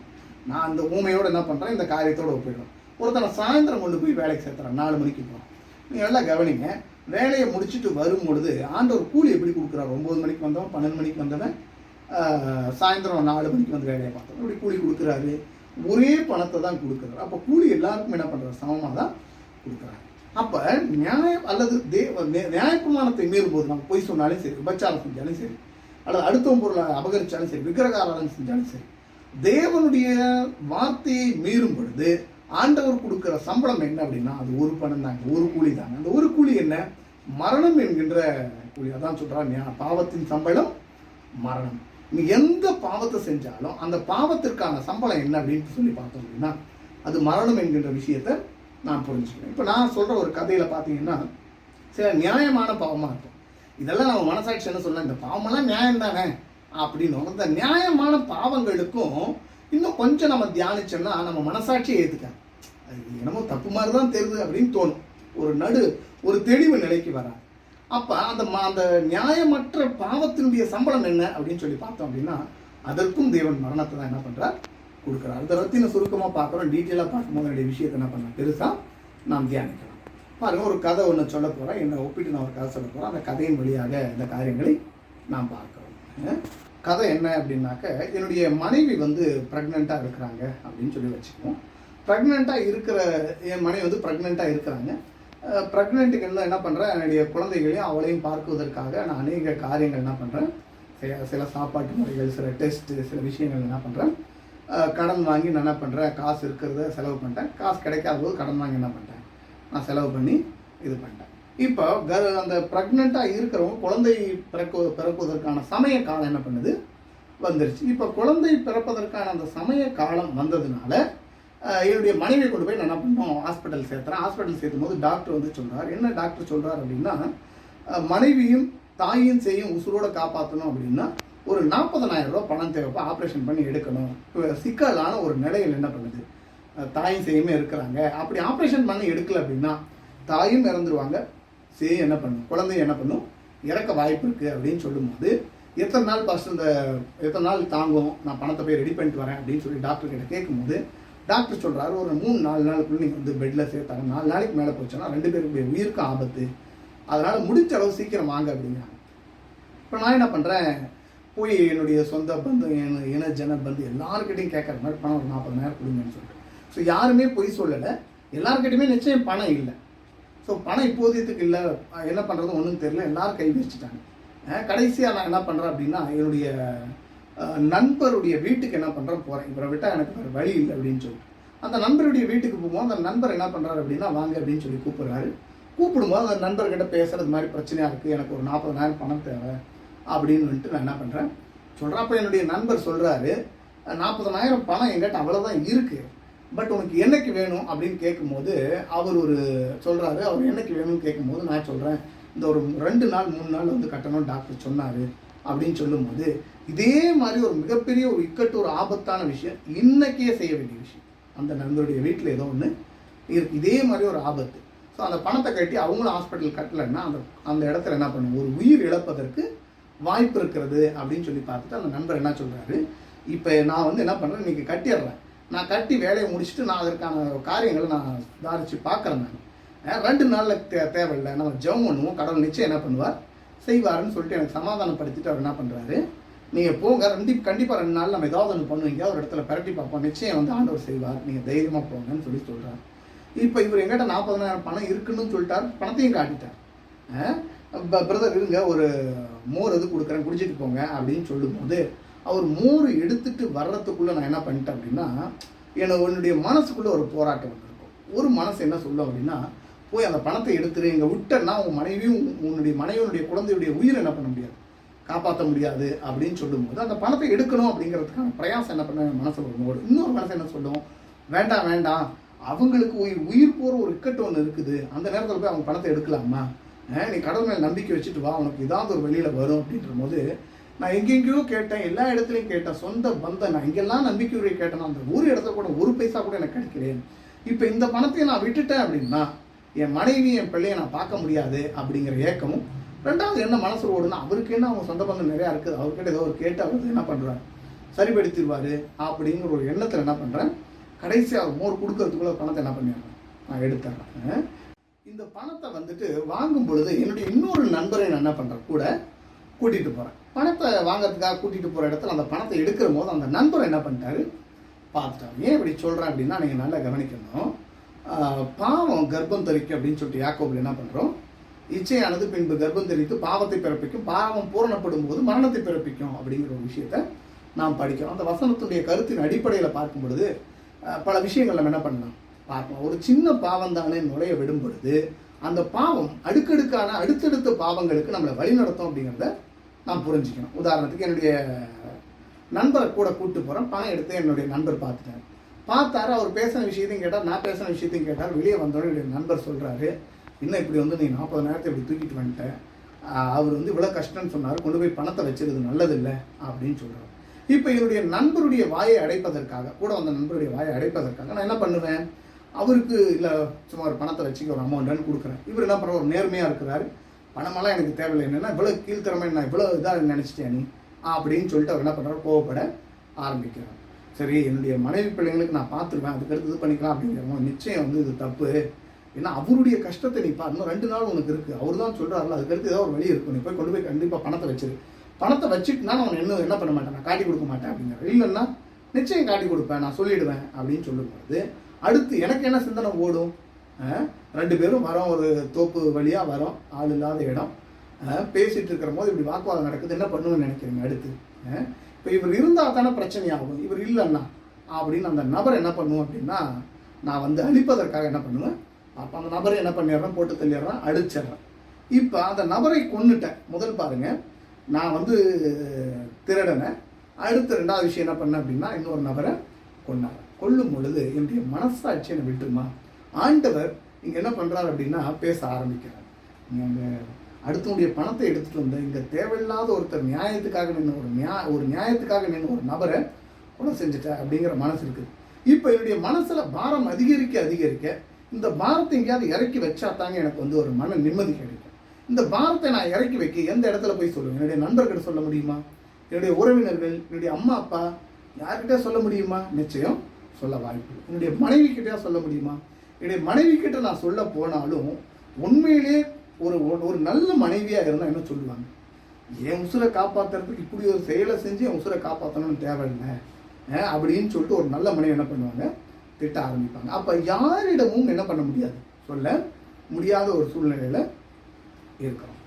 இப்போ இந்த யாரிடமே சொல்ல முடியாத ஒரு சூழ்நிலை. அப்போ என் மனசில் இருக்கக்கூடிய பாரம் போகணும் அப்படின்னா நான் யாருக்கிட்ட என்னுடைய பாரத்தை இறக்கி வைக்க முடியும். ஸோ இங்கே யாரை பார்க்குறோம் அப்படின்னா, இறைவன் என்பவர் இருக்கிறார். அந்த இறைவன் கிட்ட போய் என்ன பண்ணுறோம், பாரத்தை வந்து இறக்கி வைக்கிறதுக்காக போகிறோம். இப்போ நான் போய் ஜெபம் பண்ணுறேன், நல்லா கவனிக்கணும், இந்த 2 விஷயம் நம்ம பார்க்குறோம். நான் போய் ஜெபம் பண்ணுறேன், வேண்டுறேன், என்னன்னு வேண்டுறேன் அப்படின்னா, ஆண்டவரே இது போல் நான் வந்து அவருடைய பணத்தை திருடிட்டேன், இந்த இடத்துல வந்து இந்த சகோதரன் என்ன பண்ணுறேன், என்னுடைய நண்பரையும் நான் கொன்னுட்டேன், இப்படி பாவத்துக்கு மேலே பாவம் செஞ்சிட்ருக்கிறேன், எனக்கு ரொம்ப வருத்தமாக இருக்குது, இப்போ இந்த பாவத்தை எல்லாம் எனக்கு மன்னிங்க சாமி அப்படின்னு சொல்லிட்டு நான் ஜெபம் பண்ணுறேன். இப்போ தேவனுடைய குணம் ஒன்று என்ன அப்படின்னா, மன்னிக்கிற குணத்தை கொண்டவர். அது நமக்கு எல்லாருக்குமே தெரிஞ்ச விஷயம். அப்போ நாம் செய்கின்ற எல்லா பாவங்களுக்கும் அவர் மன்னிப்பு என்ன பண்ணுவார், கொடுப்பார். அப்போ இந்த பாவத்திற்கான பாவ அறிக்கை இடும் பொழுது நிச்சயம் என்ன பண்ணுறாருன்னா, ஆண்டவர் வந்து மன்னிக்கணும் அப்படிங்கிற ஒரு விஷயத்த இருக்கிறது. இன்னொரு சைடு பாருங்க, என்னுடைய நண்பர் 2 பேர் இருக்கிறாங்க. என்னுடைய நண்பர், இறந்து போன நண்பருடைய மனைவி, இன்னொரு இடத்துல பார்த்தோம் அப்படின்னா அந்த இடத்துல பணம் களவாடின அந்த நண்பர். இப்போ இந்த நண்பர் போய் ஹாஸ்பிட்டலுக்கு பணம் கட்டுறதுக்காக அந்த இதை திறக்கிறார், பணம் இல்லை. இப்போ பணம் இல்லைன்னு உடனே அடுத்த நிமிஷம் எனக்கு கால் பண்ணி கேட்குறார், பிரதர் மாதிரி வந்தீங்க, அதுக்கடுத்து பணம் இல்லாமல் போயிடுச்சு, தப்பாக நினச்சிக்காதீங்க, ஏன்னா என்ன அவ்வளோ நம்புறாரு. பணம் வந்துட்டு இல்லாமல் போயிடுச்சு, பணம் யாராவது எடுத்துடலாம், உங்கள் நண்பர் கூட வந்தார், அவர் எது எடுத்திருப்பாரா அப்படின்னு கேட்குறாரு. பிரதர் என்ன நீங்கள் இப்படி கேட்குறீங்க, நான் ஒன்றும் அப்படியெல்லாம் ஒன்றும் எடுக்கலை அப்படிங்கிறவங்கெல்லாம் கவனிக்கணும். திருடனை, பொய் பேசனை, கொலை செய்யணும். ஸோ எத்தனை விஷயம் நடக்குதுன்னு பாருங்கள். ஒரு பாவம் இன்னொரு பாவத்துக்கு என்ன பண்ணும், வழி நடத்தும் அப்படிங்கிறத பார்க்கணும். இந்த விஷயத்தை நீங்கள் பைபிள் எல்லா இடத்துலையுமே பார்க்கணும். அது காயின் ஆபேல் கதையிலிருந்தே என்ன பண்ண ஸ்டார்ட் ஆகிறத பார்க்க முடியும். ஸோ இப்படி சொல்லிட்டு போய் சொல்லிட்டு எல்லாத்தையும் இது பண்ணுற, அந்த பாவத்துக்கு மேலே பாவம் என்ன பண்ணுறேன் சரியா. இப்போ இந்த நண்பர் இவர் ஜெபம் பண்ணுவாரா பண்ண மாட்டாரா, இவர் ஒரு கிறிஸ்தவர். இப்போ இவர் என்ன ஜெபம் பண்ணுறாரு அப்படின்னா, ஆண்டவரே இந்த பணத்தை எடுத்தாங்களே, இந்த திருடனுக்கு ஏதாவது தண்டனை கொடுக்க மாட்டீங்களா, பாவத்தின் சமான மரணம்னு சொல்கிறீங்களே, என்னுடைய பணத்தை நான் கஷ்டப்பட்டு உழைத்த பணத்தை யாரோ எடுத்திருக்கிறாங்களே, அந்த நபருக்கான மரணத்தை அந்த தண்டனை அந்த நீதியின்படி அந்த தண்டனையை கொடுக்கணும் இல்லை, பாவத்தின் சம்பளம் மரணம்னு சொன்னீங்களா, அந்த நபர் மறிக்கணும் இல்லை அப்படின்னு கேட்குறாங்க. இன்னொரு சைடு அந்த இறந்த கணவருடைய மனைவி என்ன பண்ணுறாங்க, பிள்ளைகள் ஜெபம் பண்ணுறாங்க. என்ன ஜெபம் பண்ணுறாங்க, அவங்களுடைய உறவினர்கள் எல்லாம், சாமி அநியாயமாக யாரோடைய கொன்று போட்டாங்களே, இது கொலை நல்லா எனக்கு தெரியும், அப்போ இந்த பொண்ணு நபருக்கு நீங்கள் கூலி கொடுக்க மாட்டீங்களா அப்படின்னு கேட்குறாங்க. இப்போ இந்த ஜபங்கள் எல்லாம் எங்கே செல்லுகிறது அப்படின்னு சொல்லி பார்த்தோன்னா, பரலோகத்தை நோக்கி என்ன பண்ணுது போகுது. யாருடைய ஜபம், என்னுடைய தனிப்பட்ட ஜபம், அந்த இரு நபருடைய ஜபம். இப்போ நீங்கள் நல்லா கவனிக்கணும், பாவத்தின் சம்பளம் மரணம். பாவம் செஞ்சது யாரு, நான். உண்மையிலேயே நான் என்ன ஆயிருக்கணும், மறிச்சிருக்கணும். அப்போ நான் செய்த பாவத்திற்கு நான் என்ன பண்ணணும், மறிக்கணும். தேவனுடைய வசனத்தின்படி ஒரு டைம் எழுதிட்டு அதை என்ன பண்ண மாட்டான், ஆண்டவர் மாற்ற மாட்டான். இப்போ இந்த இடத்துல இன்னொரு வசனமும் எழுதியிருக்கிறாரு, இரக்கமும் நீடிய சாந்தமும் மகா தயவும் மன்னிக்கிற தயை பெருத்திருக்கிற தெய்வம் அப்படின்லாம் வசனம் வாசிக்கிறோம். அப்போ பாவ அறிக்கை இடுறவனுக்கு பாவத்தை குற்றவாளியை குற்றமற்றவனாக விடுகிற தெய்வம் இல்லை, அந்த குற்றவாளியை அந்த குற்றத்தை நீக்கும்படி இருக்கிற தெய்வம் தான் நம்ம தெய்வம். இப்போ என்னுடைய ஜபத்தின்படி எனக்கு பாவம் மன்னிப்பு கொடுக்கணும், அவருடைய ஜபத்தின்படி நிச்சயம் நான் என்ன பண்ணணும், மறிக்கணும். இப்படிப்பட்ட ஒரு சூழ்நிலையில் கொண்டு போய் நம்ம ஆண்டவருடைய பாட்டுறோம் பாருங்க. இதற்கான தீர்வு என்ன அப்படின்னு பார்க்கும் பொழுது, நீங்கள் வேதத்தை தியானிக்கும் போது இதற்கான ஒரு தீர்வு என்ன பண்ணுறாரு, ஆண்டவர் வைக்கிறதை பார்க்குறோம். எப்படி அப்படின்னா, ஆண்டவர் என்னிடம் பேசுகிறாரு, பாவத்தின் சம்பளம் மரணம் தான் தம்பி, இப்போ நீ செய்த பாவத்திற்கு நிச்சயம் என்ன பண்ணணும். ஸோ அதை நல்லா கவனிக்கணும். பாவம் செய்யப்பட்ட பாவியினிடம் தான் ஆண்டவர் அதிகமாக பேசுகிறத பார்க்க முடியும். ஸோ நீதி செய்யப்பட்ட நீதிமான் கிட்ட அவ்வளவு சீக்கிரம் ஆண்டவர் பதில் கொடுப்பாரு, ஆனால் பொறுத்திருந்து கொடுப்பார். பாவை எங்கு பெருகிறதோ அங்கே கிருபையும் என்ன பண்ணுறது, அதிகமாக பெருகிறது அப்படிங்கிற வசனத்தை நாம் வாசிக்கிறோம். ரோமர் 5 நம்ம வாசிக்கிறோம். பாவம் பெருகிற இடத்தில் கிருபையும் அதிகமாக பெருகிட்டு, அப்போ பாவம் இருக்கிற இடத்துல ஆண்டவருடைய பேசுகிற விஷயம் என்ன பண்ணணும்னா அதிகரிக்கிறது நீங்கள் பார்க்க முடியும். ஆவியானவர் என்ன பண்ணுவார், சுட்டி காட்டிட்டே இருப்பார். அப்போ இந்த பாவத்தை செஞ்ச எங்கிட்ட ஆண்டவர் பேசுகிறார், பாவத்தின் சம்பளம் மரணம்ப்பா, நீ செஞ்ச பாவத்துக்கு நீ மறிச்சு தான் ஆகணும் அப்படின்னு சொல்லிட்டு ஆண்டவர் எங்கிட்ட என்ன பண்ணுறார் சொல்கிறார். இப்போ ஆண்டவரே எனக்கு மன்னிப்புக்கு நான் என்ன பண்ணணும் அப்படின்னு சொல்லும் போது ஆண்டவர் சொல்கிறாரு, 1 வயது ஆடு, அந்த 1 வயது ஆட்டை ஏன் இங்கே வரோம் அப்படின்னாக்க, பட்டடிக்கிறதுக்கும் சந்தனம் வைக்கிறது, செவப்பொட்டு, நாமம் போடுறதுக்கான செவப்பொட்டு, பொட்டு வைக்காத கிறிஸ்தவர்கள் ஏன் பொட்டு வைக்கல அப்படிங்கிற கேள்விக்கான பதில் எல்லாமே இங்கே தான் என்ன பண்ணுது வர்றதை பார்க்குறோம். இப்போ பாவத்தின் சம்பளம் மரணம், இந்த பாவத்தை நீ நீக்கணும் அப்படின்னா ஒரு பரிகாரம் செய்யணும். அந்த பரிகாரம் என்ன அப்படின்னாக்க, உனக்காக குற்றமில்லாத ரத்தம் சிந்தணும் அப்படிங்கிறார். அப்போ நான் பாவம் செஞ்சுட்டேன், என் பாவம் போனோம்னா குற்றமே இல்லாத ரத்தம் எனக்காக என்ன பண்ணணும், சிந்தப்படணும் அப்படிங்கிறார். அப்போ என் மைண்டுக்கு என்ன பண்ணலாம், அது புரியவே இல்லை. ஆண்டவரே குற்றம் இல்லாத ரத்தம் எங்கே இருக்குது அப்படின்னு கேட்கும்போது ஆண்டவர் அதை விளக்கிறதுக்கு ஒரு சம்பவத்தை என்ன பண்ணுறார், ஏற்படுத்துகிறார். சொல்லும் போது சொல்கிறாரு, 1 வயசு ஆட்டுக்குட்டி. நல்லா கவனிக்கிற வார்த்தை, 1 வயசு. அந்த ஆட்டுக்கு எவ்வளோ வயசு இருக்கணும், 1 வயசு. 2வது விஷயம், அந்த ஆட்டுக்கு 1 வயசு ஆட்டுக்குட்டி பழுதற்ற ஆட்டுக்குட்டி, பழுது இல்லாமல் இருக்கணும். இந்த ஆட்டுக்குட்டியை கொண்டு பாவம் செய்யப்பட்ட பாவி என்ன பண்ணணும்னா அந்த ஆட்டுக்குட்டியை கழுத்தை என்ன பண்ணணும், அறுக்கணும் அப்படின்னு சொல்லிட்டு ஆண்டவர் சொல்கிறார். அந்த ரத்தத்தை எடுத்து நீ பொட்டு வச்சனா உன்னுடைய பாவம் போகும் அப்படின்னு லைட்டாக என்ன பண்ணுறார் சொல்லுகிறத பார்க்க முடியுது. சரி, இது ஏன் அப்படி சொல்கிறேன் அப்படின்னாக்க, இதுக்கான வசனம் எங்கே இருக்குது, லேவியராகமம் 23:19 வாசித்து பாருங்க. பாவம் செஞ்சவன் என்ன அங்கே கொண்டு வரணும் பாவ நிவாரண பலியாக அப்படின்னு வசனம் வாசிக்கலாம். அந்த வசனத்தில் சொல்லுவார், 1 வயசும் வரும், பழுதற்ற ஆடுன்னு இருக்கும். இது 2 விஷயத்தை அங்கே என்ன பண்ணலாம் நீங்கள் பார்க்கலாம். வேதம் முழுவதும் லேவியராகமும் யாத்ராகமும் எண்ணாகமும் இந்த விஷயத்தை நீங்கள் வாசித்தீங்கன்னா பாவ நிவாரணத்திற்கான பலிகளில் அங்கே வர வார்த்தைகள் நீங்கள் அடுக்கடுக்காக நீங்கள் நிறைய விஷயத்தை பார்க்கலாம். சரி, அங்கே வசனம் நம்ம டீப்பில் என்ன பண்ணுவோம், அந்த 60 பாடங்கள் வரும்போது படிச்சுக்கலாம். பாவம் செஞ்ச ஒரு நபர் 1 வயசு ஆடு பழுதில்லாத ஆடு அப்படின்னு சொல்கிறார். ஏன் இப்படி சொன்னார் ஆண்டவர் அப்படின்னு சொல்லி பார்க்கும்பொழுது, அந்த 1 வயசு ஆட்டுக்குட்டி ஒரு வயசுல பிடிக்கணும். அந்த ஆட்டுக்குட்டிக்கு என்ன இருக்கக்கூடாது? பழுது இருக்கக்கூடாது. ஏன் இப்படி சொன்னாரு? நல்லா கவனிக்கணும். நீங்க 2 பெரிய ஆடை கொண்டு வந்து விட்டுட்டு 2 வாழைப்பழத்தோட போட்டு விட்டோம் அப்படின்னா 2 பகிர்ந்து சாப்பிட்டு போயிடும் நினைக்கிறீங்களா? இல்லை. ஒரு ஆடு நான் சாப்பிடணும்னு முட்டும், இன்னொரு ஆடு நான் சாப்பிடணும்னு முட்டும். அப்போ 2 பெரிய ஆடுகள் என்ன பண்ணுன்னா ஒன்று முட்டிக்கும் போது கொம்பு உடைய வாய்ப்பு இருக்குதா? 2வது முட்டி தள்ளும் பாருங்க, தொடையில பிடிச்சி முட்டி அப்படி தள்ளும் போது தொடை கிளிய வாய்ப்பு இருக்கிறதா? அப்போ அந்த இடத்துல கொம்பு உடைஞ்சாலோ அந்த காயங்கள் பட்டாலோ லைட்டாக சின்ன காயம் பட்டா கூட அது என்னது? பழுது அடைஞ்சிருச்சு. அந்த ஆட்டுக்குட்டின்னு என்ன பண்ணாது? வெட்டாதப்பாங்கிறாங்க. சரி, அப்போ இப்போ ஏன் இப்படி சொன்னார் அப்படின்னு சொல்லி பார்த்தோம்னா, அப்போ பழுது இல்லாத ஆட்டுக்குட்டின்னு பிடிச்சி வெட்டுங்கிற. அப்போ பழுது இல்லாத ஆட்டுக்குட்டி எத்தனை வயசுல அப்போ பிடிக்க முடியும்? பிறந்த ஒரு குட்டி ஒரு 3-4 மாதத்துக்குள்ள தாங்க பிடிக்க முடியும். ஏன் இப்படி சொல்கிறோம் அப்படின்னா, ஒரு வாழைப்பழத்தோட போட்டு 2 குட்டி ஆட விடுங்க, 2ம் ஒன்று கடிச்சு இழுத்துக்கான சண்டை போடுமா? சண்டையெல்லாம் போடலாம். அது பாதி இது பாதி பிடிச்சி இழுத்துட்டு அது பாட்டுக்கு அது பண்ணிட்டு போயிட்டு இருக்கோம். இது 2ங்களும் முட்டிக்குமா? முட்டிக்கலாம். 2 துள்ளி குதிச்சுட்டு ஓடிட்டு இருக்கும். அப்போ ஏன் இந்த காரியத்தை ஆண்டவர் வந்து சொல்கிறாருன்னா, அந்த 4 மாத குட்டியில் தான் பிடிக்கணும். அந்த குட்டியை எடுத்து என்ன பண்ணால் கழுத்து அருங்கிறார். அந்த அறுக்கப்பட்ட கழுத்து அந்த ரத்தத்தை எடுத்து என்ன பண்ணால் நெத்தியில் போட்டு வைக்கிறார். இது ஒரு நிழலாட்டம்ங்கிறார். ஒரு பாவி பாவம் செஞ்சுட்டான், பாவம் செய்யப்பட்ட பாவி ஒரு ஆட்டை கொண்டு வரணும். இப்போ ஆட்டை கொண்டு வந்துட்டு கொல்றதுக்கு முன்னால் சில சம்பவங்கள் செய்யணும். அந்த ஆட்டின் தலைமையில் என்ன பண்ணணும்? அவன் கையை வைக்கணும். நீங்கள் இதெல்லாம் லேவியராமத்தில் என்ன பண்ணலாம்? வாசிக்கலாம். அப்போ அவன் ஆட்டை வந்து ஆட்டு மேலே தலைமையில் கையை வச்சு தன்னுடைய பாவத்தை எல்லாம் என்ன பண்ணா பாவ அறிக்கையிடும். இப்போ தன்னுடைய பாவ அறிக்கையெல்லாம் அந்த கைகள் வெளியே எங்கே போயிடுச்சு அப்படின்னா டிரான்ஸ்ஃபர் ஆகி ஸோ அந்த ஆட்டுக்கு போயிடுச்சு. இப்போ ஆடு ஏதாவது பாவம் செஞ்சுச்சா? இல்லை. அப்போ ஆடு பாவம் செய்யாத அந்த ஆட்டினுடைய நன்மை அந்த கைவேலை யாருக்கு வந்துருச்சு? எனக்கு வந்து பாவம் எங்கே மாற்றப்பட்டது அப்படின்னு பார்த்தோம் அப்படின்னா, எங்கிட்ட இருந்து பாவம் என்ன பண்ணிடுச்சுன்னா ஆட்டுக்கு போயிடுச்சு. நல்லா கவனிக்கணும். நீங்கள் பாருங்கள், அங்கே வந்துட்டு 2 சம்பவங்கள் பார்த்தோம். பாவத்தை ஆண்டவரே எனக்கு மன்னிங்கன்னு நான் ஜெபம் பண்ணுறேன். இன்னொரு இடத்துல பாவத்துக்கான தண்டனையை கொடுங்கன்னு ஜெபம் பண்ணுறாங்க. இப்போ அவர்களுக்கும் நீதி கிடைக்கணும், எனக்கு நீதி கிடைக்கணும். என்னுடைய ஜெபத்தின்படி எனக்கு பாவம் மன்னிக்கப்படணும். அந்த என்னுடைய நண்பருடைய உறவினர்களுடைய ஜெபத்தின்படி எனக்கு என்ன பண்ணணும்? மரண தண்டனை கிடைக்கணும். பாருங்கள், இந்த 2ஐயும் செய்யறதுக்கு தான் ஆண்டவர் சொல்கிறாரு. பாவம் அறிக்கையிடும் பொழுது அந்த ஆட்டு தலைமையில் கையிடும் போது பாவம் எங்கே ஆயிடுச்சு? ஒரு மாற்றப்பட்டது அந்த ஆட்டுக்கு. இப்போ பாவத்தின் சம்பளம் மரணம். யாருக்கு அந்த மரணம்? அந்த ஆட்டுக்கு மரணம். இப்போ அந்த ஆட்டு கட்டக்கூடிய நன்மை எங்கிட்ட வந்ததுனால என்னுடைய ஜெபத்தின்படி நான் நீதிமானாக்கப்பட்டேன். அவங்களுடைய ஜெபத்தின்படி பாவத்தினுடைய சம்பளம் என்ன பண்ணிச்சாங்க? ஒரு ஆடு மறிக்கிறத பார்க்கலாம். நான் உங்களுக்கு சொல்றது புரியுதுங்களா? அப்போ பாருங்க, இந்த ஆடு யாரை குறிக்கும்? ஆதி பெற்றோராகிய ஆதாம் ஏவாள் ஒரு பாவம் செஞ்சாங்க. அந்த பாவத்துக்கு அங்கே ஒரு ஜீவன் கொல்லப்பட்டது. அந்த கொல்லப்பட்ட ஜீவன் என்ன? அதான் ஆடு அப்படின்னு சொல்லி பார்க்குறோம். அப்போ அந்த ஆடு யாரை குறிக்கும்? யோவான் 1:29 படி இதோ உலகத்தின் பாவத்தை சுமந்து இருக்கிற தேவ ஆட்டுக்குட்டி. யார் இவர்? கிறிஸ்து. அப்போ நிழலாட்டமாக இருக்கிற அந்த ஆட்டுக்குட்டி கிறிஸ்துவை குறிக்கிறது. ஒரு நாளைக்கு ஒரு தெய்வம், உண்மையான தெய்வம், உங்களுடைய பாவத்திற்காக என்னுடைய பாவத்திற்காக இந்த ஆடு துடிச்சு சாகிறது போல மனு குலத்திற்காக தேவன் வானத்திலிருந்து, அதாவது பரலோகத்தை விட்டு பூலோகத்தில் வந்து நமக்காக மரிக்கிறார் என்ற செய்தியை ஆதி பெற்றோராகிய ஆதாம் ஏவாளுக்கு அவர் என்ன பண்ணுறாரு? கொடுக்கறத பார்க்க முடியும். நான் சொல்றது உங்களுக்கு புரிதுங்களா? அப்போ ஏன் பொட்டு வைக்கிறோம் அப்படின்னா, நல்லா கவனிங்க.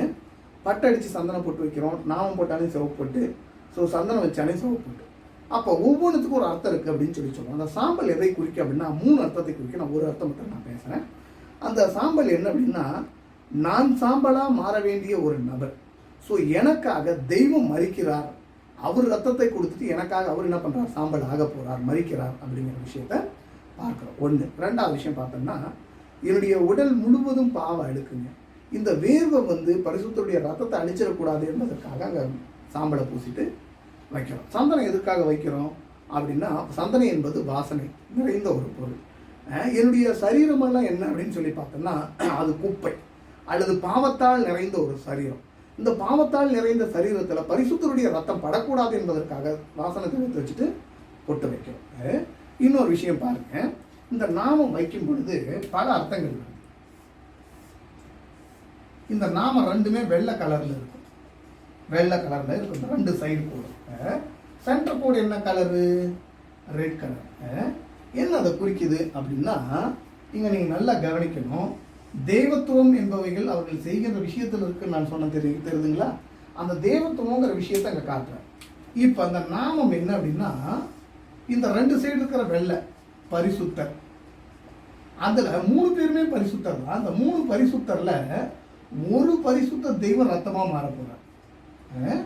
அதான் இப்படி சொல்லலாம். அந்த நாமத்துடைய அர்த்தம், பரிசுத்தமான தேவர்களில் ஒரு தெய்வம் மனுக்குல பாவத்திற்காக மரிக்கிறாங்க. அது இன்னும் கொஞ்சம் டீட்டெயிலாக நம்ம என்ன பண்ணுவோம் அப்படின்னா, இன்னும் ஒரு சின்ன ஒரு வரைபடம் வரையும்போது பார்க்கலாம். நான் சொல்கிறது உங்களுக்கு புரிதுங்களா?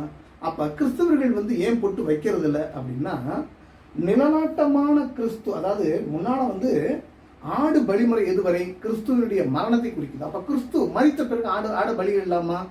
ஆட பலியிட வேண்டிய தேவையில்லை. இப்போ கிறிஸ்து யார் யாருடைய, அதாவது கிறிஸ்து உலகத்தில் மரிச்சிட்டார் அப்படின்னு யார் யாரெல்லாம் நம்புறானோ அவன் என்ன பண்ண மாட்டான், பொட்டு வைக்க மாட்டான். என்னுடைய பாவத்திற்காக கிறிஸ்து பலி ஆயிட்டாரு அப்படின்னு நினைக்கிற அத்தனை பேரும், அப்ப இயேசு கிறிஸ்து மனுக்குல பாவத்திற்காக அல்லது என்னுடைய பாவத்திற்காக பூமியில வாழ்ந்து என்னுடைய பாவத்திற்காக அவர் மரிச்சாரு, நான் மரிக்க வேண்டிய இடத்துல அவர் மரிச்சிட்டாருன்னு யார் யாரெல்லாம் விசுவாசிக்கிறானோ அந்த விசுவாசத்தினுடைய அறிக்கை எப்படி இருக்கும் அப்படின்னா, அவன் பொட்டு வைக்காம காப்பான். பொட்டு வைக்கல அப்படின்னா என்ன அர்த்தம் அப்படின்னா, கிறிஸ்துவனுடைய பாவத்துக்கு மரிச்சிட்டார் அப்படிங்கிறத அவன் அறிக்கையில காட்டுறான். பொட்டு வைக்கிறோம் அப்படின்னா கிறிஸ்தவர்கள் இன்னும் தேவன் இயேசு கிறிஸ்துவனுடைய பாவத்துக்காக மரிப்பதற்கு பூலோகத்துக்கு வரல என்பதை அந்த சாட்சி என்ன பண்ணுது, பகிர்கிறதை பார்க்கிறோம். இதுல கிறிஸ்தவர்களே நிறைய பேர் பொட்டு வைக்கிறத பார்க்கிறோம். ஸோ அதான் என்ன பண்றோம் அப்படின்னா ஒரு அவலநிலையா இருக்கு. மற்றவங்க புரியாம செய்யறாங்க, சிலருக்கு அதற்கான விளக்கங்கள் கொடுக்கப்படுகிறது. அந்த விளக்கங்களை ஏற்றுக்கொண்டு என்ன பண்றாங்க, பொட்டு வைக்கிற விஷயத்தை நாம் பார்க்க முடிகிறது. ஸோ அது ஒரு தவறான ஒரு காரியம் அப்படிங்கிறத நம்ம புரிஞ்சுக்கணும். முதல் விஷயம், நான் ஒரு இந்து, அதனால ஒரு இந்துத்துவ காரியத்திலிருந்து சில காரியங்கள் என்ன பண்றோம், நாம் படிக்கிறோம். நல்ல ஒரு காரியங்களை படிக்கிற பாருங்க. இது ஒரு திரிசூலம். இந்த திரிசூலத்தில் பார்த்தோம் அப்படின்னா 3 எலுமிச்சம்பழம் என்ன பண்றாங்கன்னா, அந்த 3 சூழ ஆயுதத்தில் என்ன பண்றாங்கன்னா குத்துறாங்க. குத்திட்டு அதுக்கடுத்து அந்த எலுமிச்சம்பழத்தை எடுத்து அந்த எலுமிச்சம்பழத்தில் என்ன பண்ணுவாங்க அப்படின்னாக்கா குங்குமத்தை என்ன பண்ணுவாங்க, கலக்குவாங்க. அப்போ குங்குமத்தை கலந்து இந்த குங்குமத்தை கலந்து மீண்டும் என்ன பண்ணுவாங்க, ஸோ அதே திரிசூலத்தில் என்ன பண்ணுறாங்க, 3 ஆயுதத்தில் என்ன பண்ணுறாங்க, குத்துறாங்க. குத்தும் போது இந்த இடத்துல என்ன பண்ணுன்னா அப்படியே வடிஞ்சு வரும். என்ன ரெட் கலரில் அந்த எலுமிச்சம்பழத்தினுடைய சாரமும் அந்த குங்குமத்தினுடைய சாரம் என்ன பண்ணுன்னா அப்படி கலந்து வரும். இது எங்கே நிற்கும் அப்படின்னு பார்த்தீங்கன்னா, இந்த அடிப்பகுதியில் என்ன பண்ணுன்னா இங்கே நிற்கும். இப்போ இவங்க எலுமிச்சம்பழத்தை வாங்கிட்டு குங்குமத்தை வாங்கிட்டு வராங்க இல்லைங்களா, வரும்பொழுது அந்த எலுமிச்சம்பழத்தோடு சேர்த்து அந்த குங்குமத்தை அந்த எலுமிச்சம்பழத்தில் போட்டு மீதி இருக்கிற குங்குமத்தை எங்கே கொட்டுவாங்க, இந்த அடிப்பகுதியில் கொட்டுவாங்க. ஏன் அடிப்பகுதியில் கொட்டணும், ஒரு அர்த்தம் இருக்குங்க. எல்லாத்துக்கும் ஒரு காரணம் இருக்கிறது நான் பார்க்க முடியும். ஒரு அர்த்தம் உள்ள ஒரு காரியத்தை என்ன பண்ணுறாங்க, செய்கிறாங்க. அந்த அர்த்தம் என்ன அப்படிங்கிறது தான் படிக்க இருக்கிறோம். நல்லா கவனிக்கணும். நீங்கள் இந்த திரிசூலம் எதை சுட்டி காட்டுகிறது என்பது தான் பார்க்கணும். இன்னொன்று பார்த்தீங்க அப்படின்னாக்க, இங்கே ஒரு ஆயுதம் ஒன்று இருக்குது. இது என்ன ஆயுதம் அப்படின்னு பார்த்தீங்க அப்படின்னாக்க நமக்கு தெரிஞ்ச விஷயம் தான். ஸோ இதில் பார்த்தோம் அப்படின்னா இதில் பார்க்கலாம், இப்படி ஒரு ஆயுதம் ஒன்று இருக்குது. இது என்ன ஆயுதம், எந்த தெய்வம்னு சொல்லுவாங்க இந்துவில், முருக பக்தர், முருகன் கையில் இருக்கிற ஒரு விஷயம். இதுலேயும் என்ன பண்ணுவாங்க, ஒரு எலுமிச்சம்பழத்தை குத்திருப்பாங்க. நீங்கள் நல்லா கவனித்து பார்க்கணும். ஸோ இதுலேயும் குங்குமத்தை குத்தி தான் இது பண்ணுவாங்க. ஸோ இதில் என்ன பண்ணுன்னா அந்த குங்குமம் இது பண்ணும்போது ஸோ அந்த ரெட் கலர் என்ன பண்ணுது, ஸோ இப்படி வடிஞ்சு வர்றதை நான் பார்க்க முடியும். ஒவ்வொன்றுத்துக்கும் ஒரு அர்த்தம் இருக்குது அப்படிங்கிறத நம்ம என்ன பண்ணுறோம், படிக்கிறோம். இன்னொரு விஷயம் பாருங்கள், ஒரு இது என்ன அப்படின்னு பார்த்தோம் அப்படின்னா காவடி.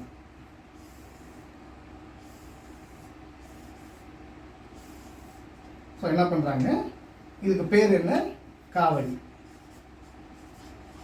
எங்கே தூக்குவாங்க, முருக பக்தர்கள் தூக்குகின்ற ஒரு விஷயம். ஸோ இதெல்லாம் என்ன அர்த்தத்தை குறிக்குது அப்படிங்கிறது தான் பார்க்கணும். இந்த திரிசூலத்தை புரிஞ்சுக்கணும் அப்படிங்கிறதுக்காக இன்னொரு படத்தை நான் வரைகிறேன், நீங்கள் நல்லா கவனிங்க.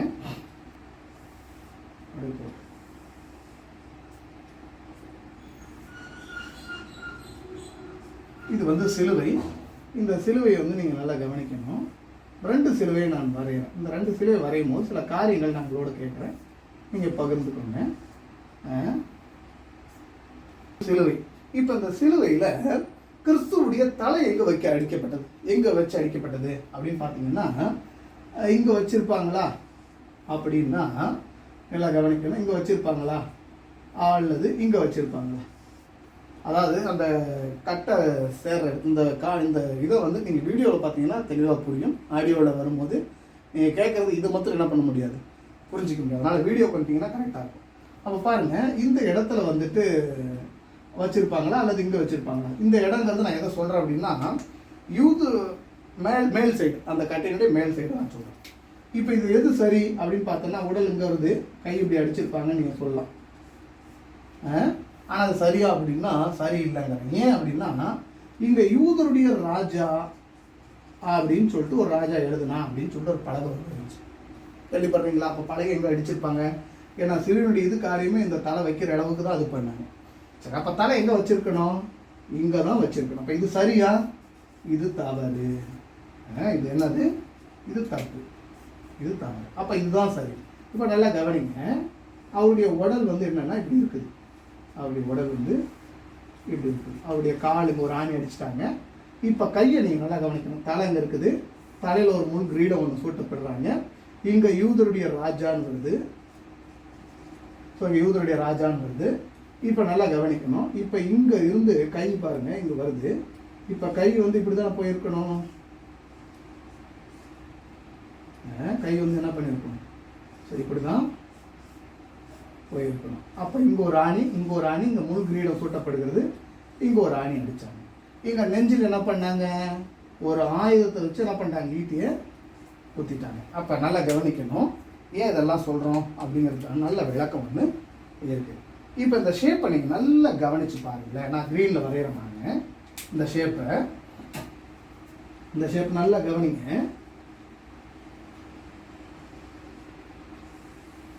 எப்படி இருக்குது அது? இந்த திரிசூலம் ஆயுதம் போலவே இந்த ஷேப் வந்துடும் இல்லையா? நான் சொல்ல உங்களுக்கு புரிதுங்களா? அப்படியே இந்த ஷேப்பு இங்கே பாருங்க. இந்த ஷேப் எப்படி வருது? இப்போ இந்த எலுமிச்சம்பழம் எதை குறிக்குது? இந்த முள்கிரீடு எதை குறிக்குது? அவருடைய ரத்தம் எங்கே வடிஞ்சு வந்திருக்கும்? இந்த மரத்தினுடைய அடிப்பகுதியில் இருக்குமா ரத்தம்?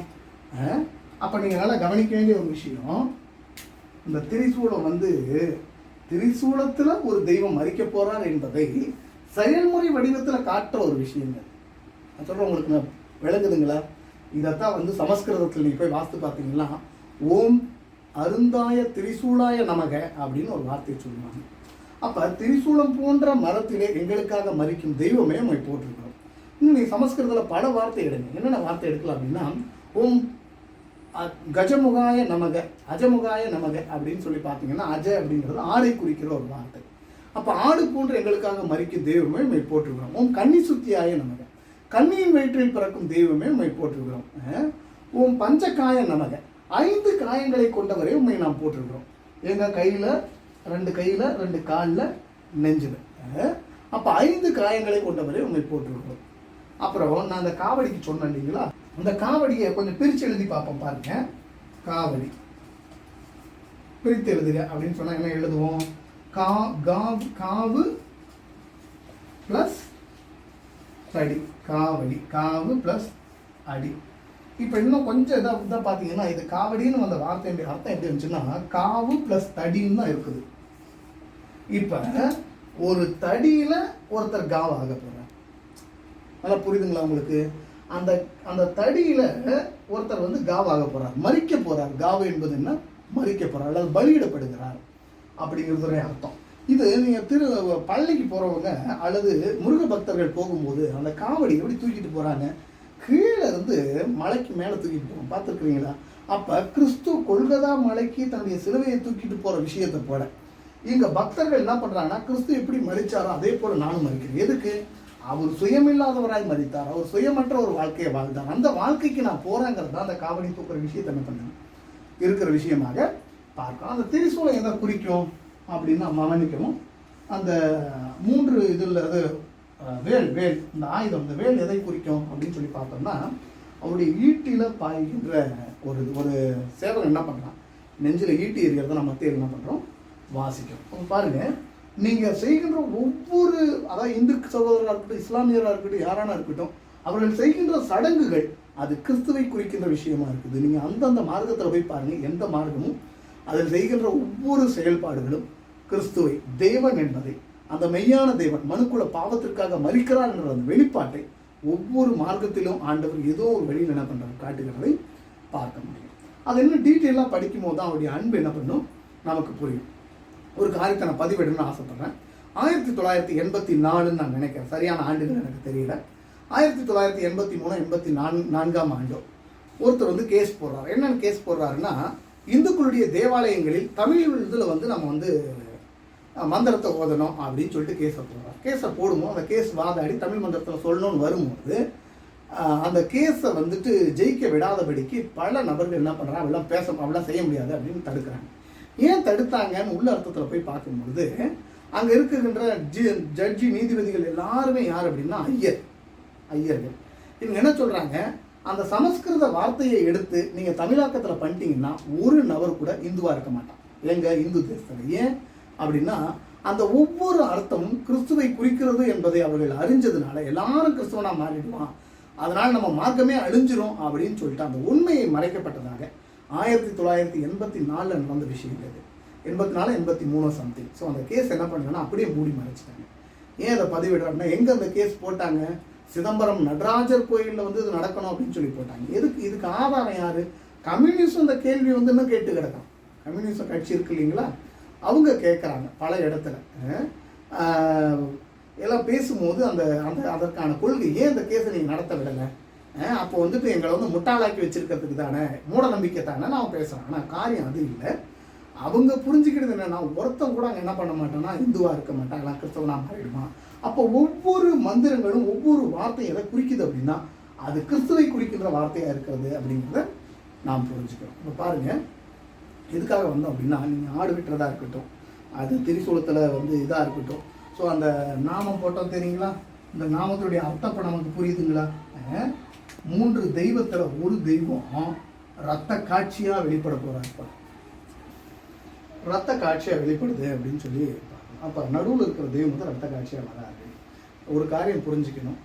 ஏன் இதை வெளிநாள் படிக்கிறோம் அப்படின்னா, பாவத்திற்கு ஒரு பரிகாரம் இருக்கிறது என்பதை எல்லா மனுக்குலத்திற்கும் அறிவிக்கும்படி தேவன் அவரவர் புரிஞ்சு கொள்கிற விஷயத்தில் வச்சிருக்காரு. இதில் அதிகமான கூடுதலான தகவல் யாருக்கு இருக்குது அப்படின்னா, கிறிஸ்தவர்களாகிய உங்களுக்கு எனக்கு என்ன பண்ணுவாங்க கூடுதல் தகவல் இருக்குது. ஸோ இந்த வெளிச்சத்தை கொண்டு செல்ல வேண்டிய பாக்கியம் அல்லது இந்த மாபெரும் பணியை யாரிடம் கடவுள் ஒப்படைத்திருக்கிறார் அப்படின்னா, இன்று நம்ம கையில் அந்த பொறுப்பை என்ன பண்ணுறார், ஒப்படைக்கிறார்.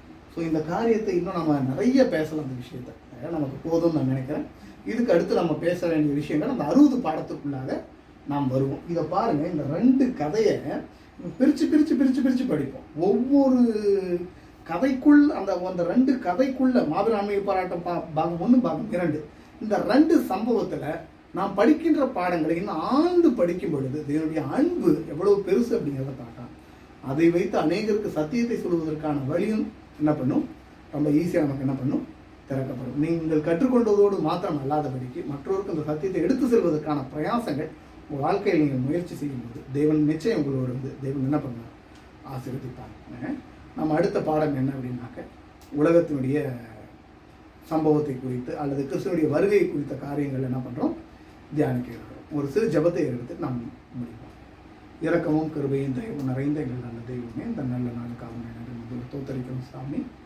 இந்த வேளையிலும் தேவரையில் நாங்கள் தியானித்த தியானம் உடைய சமூகத்துக்கு ஏற்றதாக இருக்கிறோம். இதில் இன்னும் அநேக தியானத்தில் ஈடுபட்டு தேவரையில் பிள்ளைகள் எந்தெந்த இடத்தில் எந்தெந்த வார்த்தைகளை போட வேண்டும் என்ற ஞானத்தை கொடுத்து அவர்களை சத்தியத்திற்குள்ளாக வழி நடத்த இந்த தெய்வம் இரக்கம் பாராட்ட வேண்டுமா எங்கள் கர்த்தரங்கள் அருமை ரட்சகருமாகிய இயேசு கிறிஸ்துவின் மூலம் தாழ்மையோடு ஜெபிக்கிறோம். ஜெபம் 7 பரமபிதா.